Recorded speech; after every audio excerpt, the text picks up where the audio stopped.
Workshop on writing the executive summary. Our goal is to help you guys stand out from the crowd. Every year we have more and more submissions, and it just makes more and more a priority to be very, very precise and crisp in the way you articulate to the judges and readers, and in the real world, the people that you're looking to seek investment from or even buy in as employees in your firm. So we're going to dive right into it real quick. My name is Kevin May. I serve as the assistant director of the business plan competition here. I'm also a doctoral student studying entrepreneurship, and I'm adjunct faculty as well, teaching some entrepreneurship courses and the use of new media, etc. I mentioned before we're joined by John Rollins, who's the director of the business plan competition. And without further ado, a lot of times we go around and kind of talk to people and ask what they're working on, but this we do have a lot to cover. And I think most people are here because we have the deadline coming up, and this is the first step in kicking off this sort of triathlon of the business plan competition, starting with the executive summary, moving on to round 2, which is the full-fledged business plan, and then the final round being an actual presentation of your idea in front of a panel of judges and an audience of people both online and here physically at the university watching presentations. So the agenda for today is I want to go over the overarching mission of an executive summary, discuss the audience and the criteria. The audience will be reading your submission, the criteria by which... Sir? Sorry, will you make this slide deck available to us? That's yeah, let me get out in front of that. So on our website, GWBizPlan.com, that's BIZplan.com, we have several navigation items, one of which is resources. If you go to the resources tab, we have a submenu element called past presentations. And that's split into 2 different components. One is actual videos of these workshops, so mine obviously will not be available in real time, though those of you online watching this will think that sentence sounds funny. And 2, we post our slides on another one, past slide decks or past presentation slides. That will be on tonight by 9 p.m. So as soon as this wraps up, I'm going to be posting it. So that's, again, GWBizPlan.com /past_presentations or just resources past presentation. Any other general questions before we get too specific? Okay. So again, the agenda for today is we want to talk about the mission of these executive summaries, who's going to be looking at them and with what criteria they'll be judging them on, give you some examples, and then we'll really dig into the components of an executive summary, and then we'll recap it with do's and don'ts. And then, although the title of the workshop and the core goals of the workshop is to discuss the executive summary, I figured all you guys are here because you're interested, and we're going to open up to a more general discussion about the business plan competition. We're going to talk about the requirements of team construction, a little bit more on the judging, and how to use GWBizPlan.com as far as submissions. I'm kind of taking my experiences in dealing with emailed questions, and I've kind of created some slides that will kind of address what the most common misunderstandings or problems with the website are. So, the mission of an executive summary is to stand out from the crowd, and you want to get the reader to want to learn more. So in the same way that when you give a pitch that's 1 minute to 3 minutes, you're really trying to get invited back to that next meeting, or you're trying to be invited to email over maybe an executive summary, and if they like that, then okay, show me your business plan. So it's another step along the path as far as letting people know what you're all about, how you're tackling a particular problem, and how you're uniquely suited to solve that particular problem. So it's got to be concise, but it has to be robust at the same time. And you want to provide enough information for the reader to make it an educated risk-return evaluation. It's great that it's a big market, but does it require technology that doesn't exist? So huge risk, but the upside's really large, or is it a pretty stable, steady kind of idea and lower risk but a lower reward? So you empower your readers to do that by breaking down the technical aspects or the product in general. They don't all have to be tech products. Breaking down what the market is, who is your team, and some financial projections and implications of your idea. So when you submit these ideas, 2-page executive summary, we then distribute them for judging. We have several panels of judges, and each panel will have 3 different judges review a basket of ideas. So your plan will be viewed by 3 different judges. Those judges are generally internal GW faculty and staff that have experience in startup, VC, angel, either by research or actual real-world experience, or a little bit of both. What they're judging based off of is an equal split across 4 different buckets of criteria. The first one is the originality of the business concept. So has it been done before? Are you actually addressing a real need? And does it fit very well with your strengths? The viability of the business, and you guys can read, so I won't give you one by one, but these are the general buckets that the judges are scoring on, and they're graded exactly equally. And we want to call attention to that 4th point, because while it's very important that this is a unique idea and it's a big market and there's potential for growth and it's defensible and all these other fun kind of components of it, if you do not write clearly and use of proper grammar and nice formatting and all these other sort of aesthetic elements, then you're really going to detract from your message. So you could have the best idea in the world, but if you don't communicate it properly, then that's going to turn them off. You're actually going to probably find that the other 3 are affected by it, because you can't actually efficiently communicate your idea unless there's a high quality of your written presentation. Any questions on the general judging and the audience who will be viewing it? All right, basic stuff. We'll get into it. So throughout the presentation, I've sprinkled in some examples from past winners. So just to set the tone, here are some high-level overviews of 2 of the companies from last year's competition that were invited to come present as Final 8 presenters. So one of which was WiseAg, and they are a Google for analysts. So in essence, when you search Google, you're getting a bunch of different pages.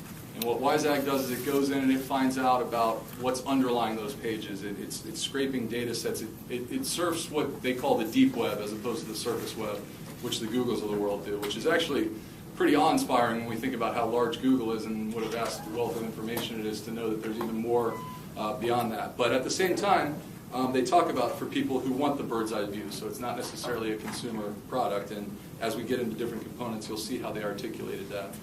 The other one is Collagen Cook magazine, which is an entirely student-run food magazine featuring 15-plus schools nationwide, which I think has grown since they submitted last year.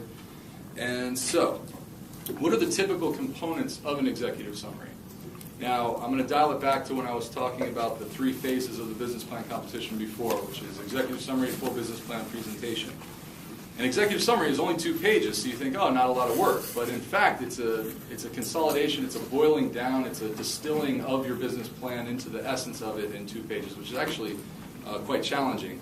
So while you haven't written a full 15 to 20 page document yet, you need to have already gone through the process of identifying these different components and have a very well thought out idea in your mind. And these could change, and if you're actually operating or you're performing any sort of customer validation or any sort of testing, then they're likely to change. So this is not a static process, but again, you need to know these different components and then be able to boil them down into 2 pages, which is a real challenge.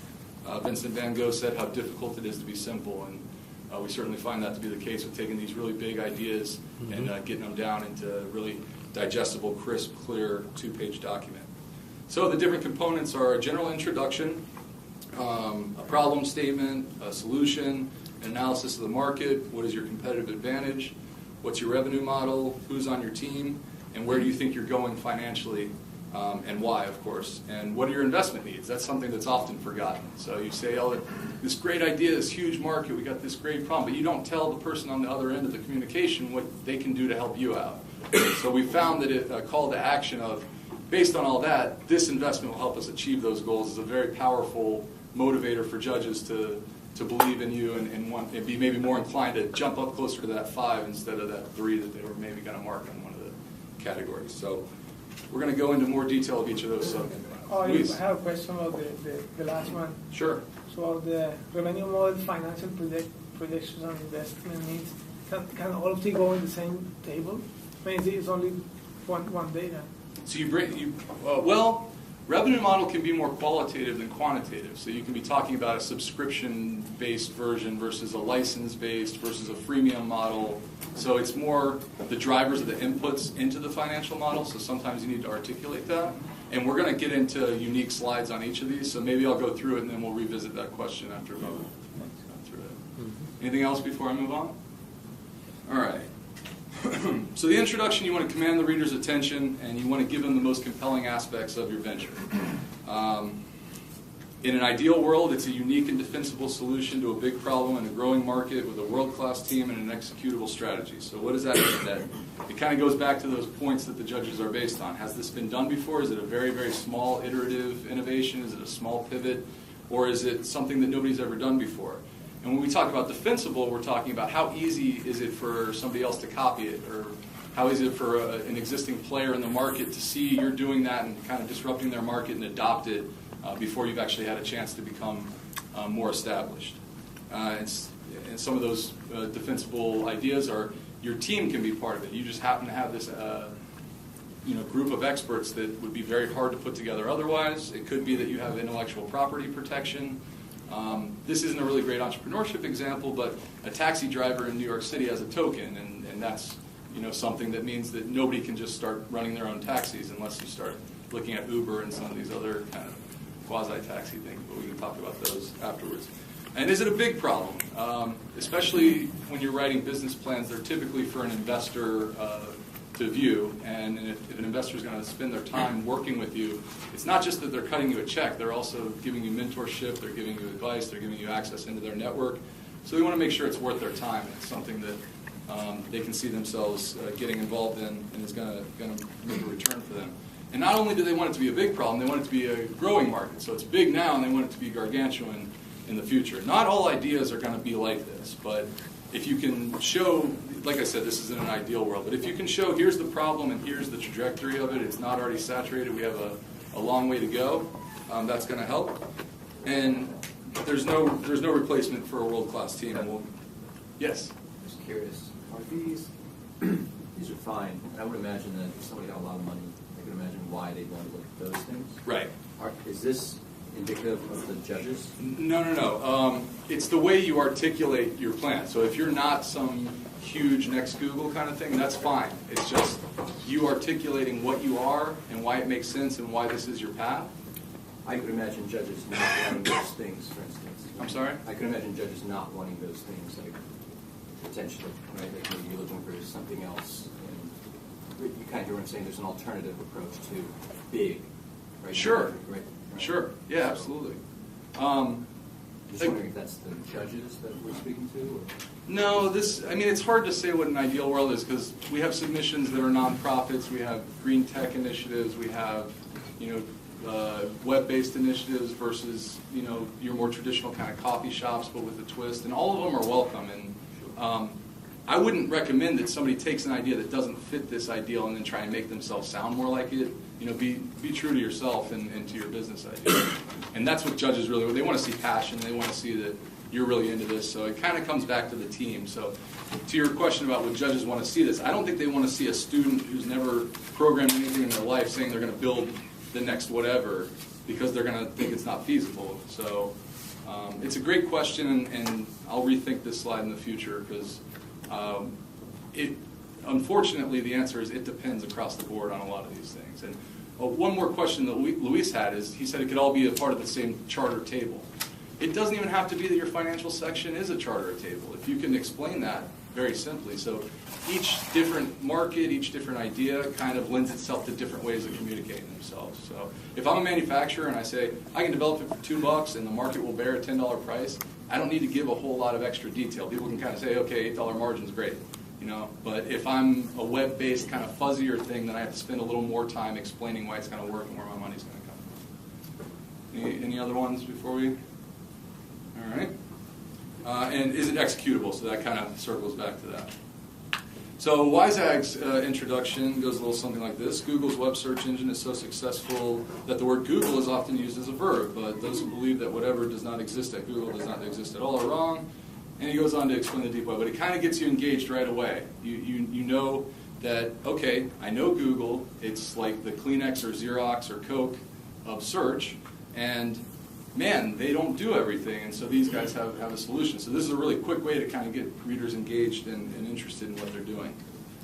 So the problem statement is the context for the value proposition that the idea is bringing. So a lot of people like to talk features, but you should be talking more benefits. So what is it that people are experiencing, and why would somebody give you money for the solution that you're proposing? So just because something's whiz-bang and neat, it doesn't necessarily mean it's solving a problem out there in the world. And so you need to really make sure that you discuss that pain. I've participated in some lean startup kind of events and kind of hackathon kind of things, and one of the mentors that were there told us, he said, when you're explaining the problem statement, you got to stick the knife in their back and then twist it a bunch of times. So, you really want to make sure that it's understood that this isn't just a, hey, look at how this is cool, but really that people are struggling with this is how many people, and here's how we're going to solve it. At the same time, be concise and keep it simple. So anything you can say in fewer words that kind of paints a picture in the reader's mind is going to be effective. I'm not going to get into these examples. I should have deleted that out. That's from a prior year. I ended up doing these larger examples here.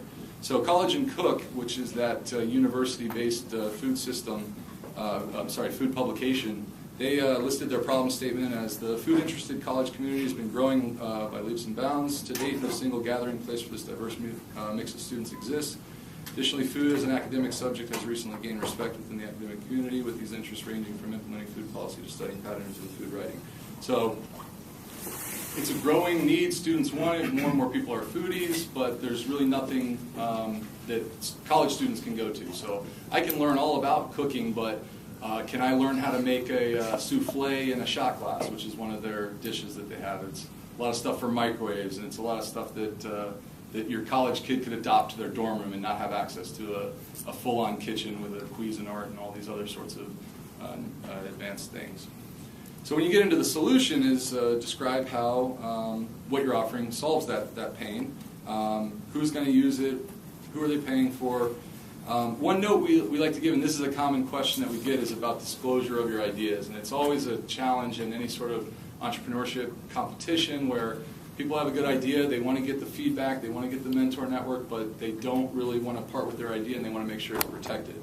To a certain extent, anytime you talk about something with somebody else, that's potentially a public disclosure. When you submit these things to our website, we keep it to that internal GW team, and that's another reason why we like to stick in the first round to people very, very close to our community. We have no interest nor time to execute upon your ideas if we were so inclined. But be careful. So if you're worried about it, don't do it. But if you don't explain enough of your secret sauce, then the judges can't really see if it's a good idea or not. So it's this balancing act that you need to weigh.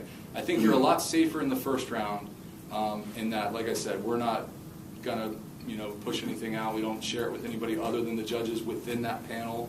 I believe John and I are the only ones that have access to all the submissions, so we keep it under tight lock and key. But we put that caveat up there because that's a decision for you guys to make. Now, we do encourage you to do it. We find that the old adage that there's no new ideas, and it's really about execution, to hold pretty true in most circumstances. So the more people that you bounce ideas off, the more you're going to iterate, the more you're going to learn, and have a better product in the long run. So don't be shy, but protect yourself. So WiseAg describes their solution as a real-time, deep web-based decision support system. It basically takes these various customer segments that are interested, so hedge funds, intelligence community, business intelligence, also professors, people who are really interested in big data, and it mines a quick and dirty analytics, and it kind of gives them a dashboard of these different data sources so you can drill into different types of topics, but it's from a bird's eye view.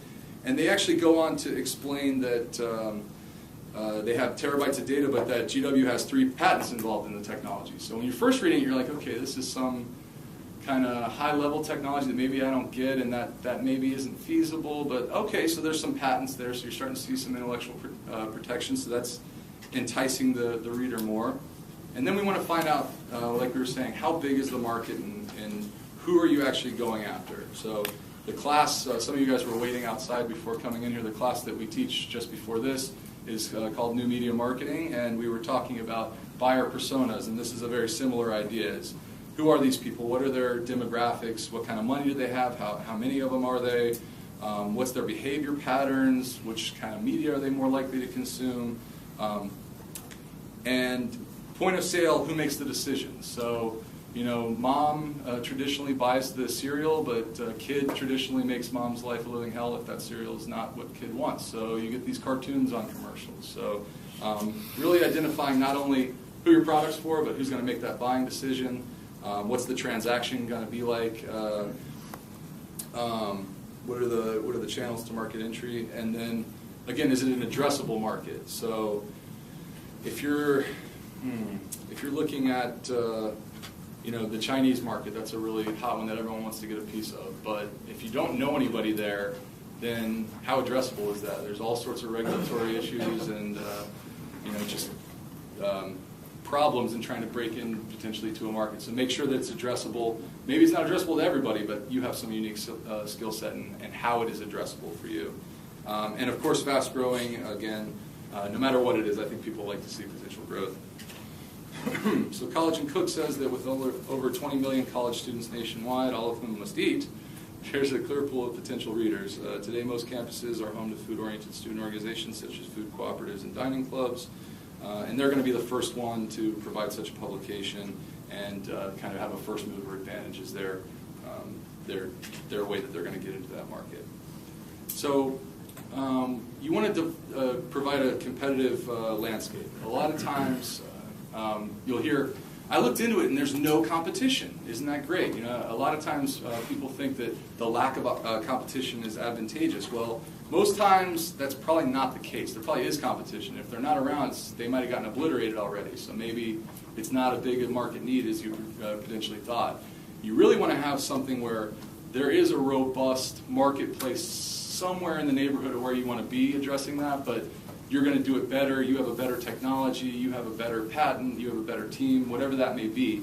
So don't always feel that a lack of competition is a benefit or a presence of competition should point you in a different direction.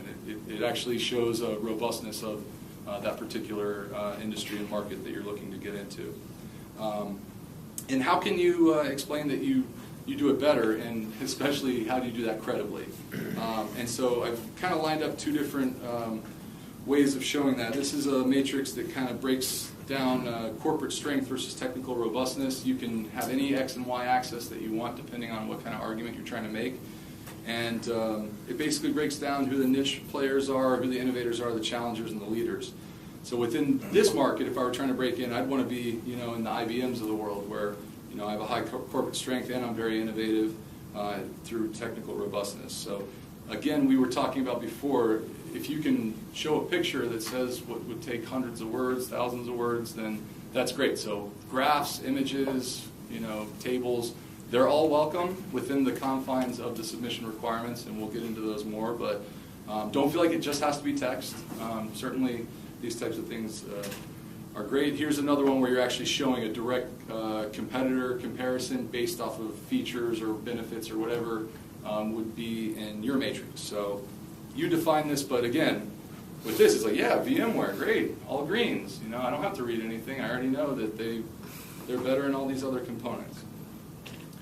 So WiseAg adopted a similar one. They didn't have to hire a graphic artist to do this. They just simply broke down input scale, real-time plug-and-play, search analytics, data sources, human effort, ways to use. Those were the important metrics that they were trying to communicate in their plan. And then they put themselves against, first the one that everyone knows, and then a couple of the other ones that people who have greater subject matter expertise would probably be more familiar with. But again, instantly, you guys can already see how they compare within their competitive marketplace. So revenue model. So this goes back to your question a little bit about the table. So before you can make the table, you have to know what your products are, what you project as sales.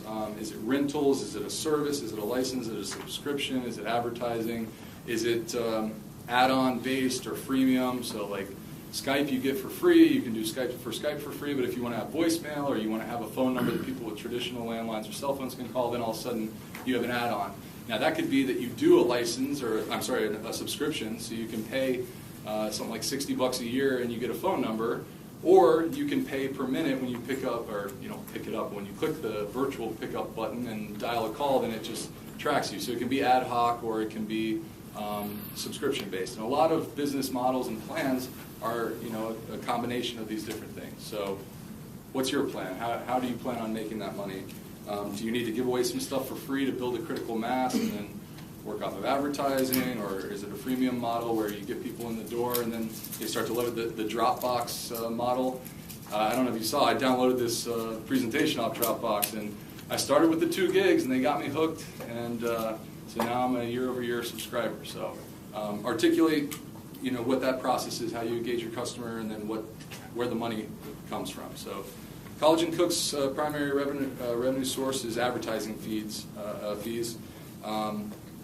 both in the magazine and on the peripheral website. So they basically talk about what it's initially going to be, and then they get into that they could even start to create custom products. So they could kind of have their own George Foreman grill, the Collagen Cook, panini press, or whatever it might be. Once they build this sort of brand and they have their readership and their tribe really interested in what they're offering, then they talked about future commercialization. So it doesn't have to be all the things you're going to do right now. And I wouldn't say, if this is a nascent idea, we're going to do this and this and this and this. You don't want to overextend yourself. You want to have a very narrow focus, but then give the reader a little bit of a roadmap of where you think you can go with this in a sort of logical flow as to why you think that's likely and or feasible to happen. And this one is critical. And one of the big pushes that we've had in the business plan competition over the last couple of years is a push to get all you guys networking more and making partnerships with other people, especially if you can bring disparate kind of specializations together to form a whole that's greater than the sum of its parts. So the number one need that everyone looks for is a great developer, for instance, if you're into web technologies, and that's always the kind of holy grail at these things is, I have a great business idea, but I need some support. But who is your team, and why are they special, and why are they going to be able to execute the plan that you're proposing? You want to be specific about your experiences, but also relationships. So an example that comes up is, I guess we used to say if Steve Jobs is your uncle, but we used to say if Steve Jobs is your uncle, say that he's one of your advisors. But God rest his soul, I guess we got to say Zuckerberg or Gates or something. I don't know. But yeah, if you have some access that is uncommon and would really behoove your operation, then certainly list that.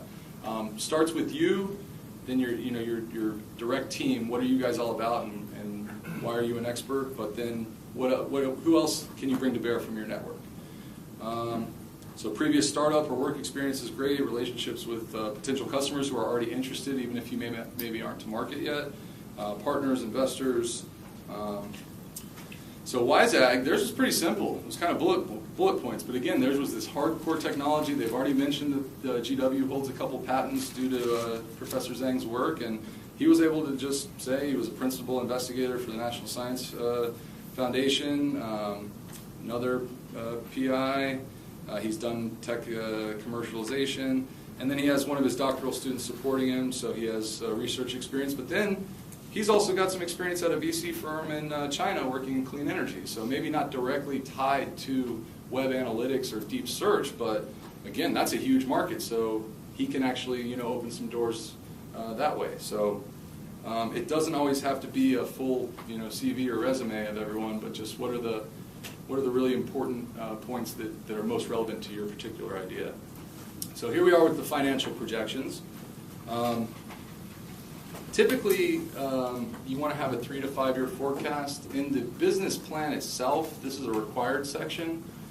In the executive summary, you want to cover your financials for sure, but you don't want to necessarily force a table in there if it doesn't make sense. So if it can be done in 2 sentences because the rest of your background was on your great team in the market, and then it's a logical deduction as to that it's likely to sell, then you can just kind of say in the first couple of years we expect whatever it is. So you want to, these are kind of best practices, but it's kind of getting into the point at this section in the document that's an art form. You need to decide if it enhances your argument or your presentation of yourself, or is it you're doing it to do it because you think these judges want to see a table, basically. So Collagen Cook is a great example. No graph in there. There's no thing. They said, based on our costs associated with publishing the first issue and projected readership, they anticipate it'll be profitable by December 2012, which I believe happened. Now what they did do was they accompanied with graphs. So instead of a long table of a bunch of numbers, they actually are able to show their projected revenue. They have their monthly visits going up, and then the actual revenue associated with those visits. And at the same time, they're showing a decrease in cost in the cost per 1,000 impressions. So if you're into web technology, CPM is how much does it cost to get 1,000 eyeballs on your site. And so they're showing that those costs are actually falling over time, but yet food is going up. So they're in an advantageous market where everyone else is kind of so competitive that the ad revenue is on the way down. The foodies are kind of a very profitable set of eyeballs to have captive on your site. So this was very effective. Color coded, popped right off the screen. So again, this is what I was kind of alluding to, but this is the size of my text, and I'm trying to squeeze in a laundry list of financial projections. If the judge can't read it, what value does it bring? And I know it's a natural inclination. You want to show your diligence, but you kind of have to self-regulate yourself that you know the information, so when that follow-up comes, you answer it without a problem. But if it's going to look like this, how many can read that chart and make any sense of it? So don't put it in. And you'd be surprised how many people put it in. They'll shrink it all the way down, and no bueno. So if you need to, then you need to cut something in another section to make that at least readable, if that's going to provide a big value. So we put that on a 2-page? On a 2-page? Yeah. They'll shrink it down to about that in the lower corner of the second page, and that's actually detrimental because that's taking up that much space that could have been another sentence or a tagline or something cool to engage the judge. Sir. So yeah, sorry, but you answered this right. So the 2 pages includes any exhibits, Everything. graphs, Everything. Okay. What we do is anything over 2 pages, it gets chopped. So if you're mid-thought, then the judge get your mid-thought. So. Yeah, and it's tough. It's very, very tough. And if somebody in the real world kind of asked you, send me 2 pages, you could throw a bunch of appendixes in, and then they could decide if they wanted to look at it or not. But we really, really are dedicated to keeping a level playing field. So as you struggle, like what am I going to do to get it into 2 pages? Just know that everybody else in this room is going through the same struggles. And so this is kind of what we were talking about as well, the oft forgot investment needs. So sometimes the need is just, the ask is just,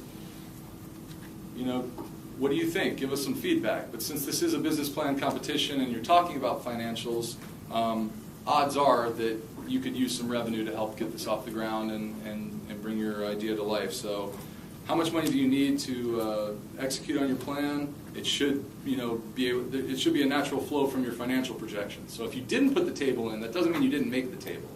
You've probably run the numbers 1,000 different ways by this point. This is just what we're talking about is what do you put into the 2-page document. But so what are your financial needs? And if you have multiple milestones, then it's recommended that you structure the investment needs accordingly. So to get us off the ground, we need this. And by this date, we will have this. At which point, we enter our next phase, and we will need this next run. And of course, those are going to change over time. But a business plan, and by way of an executive summary, it's a snapshot of where you are. So a business plan is a snapshot of where the business is, and an executive summary is a snapshot of the snapshot. Or I guess it's a cliff note of the snapshot. And don't forget, if you've done anything already, discuss those milestones. I say hypothesis tested. I'm a big lean startup guy, as a few of my former students can attest to. If you've gone out and engaged with customers and learned something and pivoted away from something already, it is beneficial to say, this is the market and this is where we're going, and man, we were so surprised to find, and it opened up this whole new door. So the more you've already done is going to make this less of an academic sort of thought exercise and more of a, here's where we are, here's where we've been, and we know where we're going kind of a situation. Maurice? Must all team members be named by the time the executive summary is submitted? No, they do not have to. However, and we're going to get into the team construction requirements, but I'll steal a little bit of my thunder. There needs to be at least one active student at GW on every team, and that's either grad or undergrad. And the team construction must be at least 50% GW. So if you have one active student and then 2 external people, and you submitted it, we would actually let you know that you got weeded out because you didn't meet the requirements. So to answer your question, you can augment between round 1 and round 2, and much, much to a lesser extent between round 2 and round 3. We really discourage that, but we do understand after the initial submission, augmenting your team. But you still have to be within compliance of the rules at every stage at any given time. Yeah. Just wanted clarification on the active student part of it. Okay. Suppose that you're a graduate student and you finish your program in December, but Great question. So it's academic year 2012/13. So you would be, if you were that example student, then yes, you're still considered an active student according to our metrics.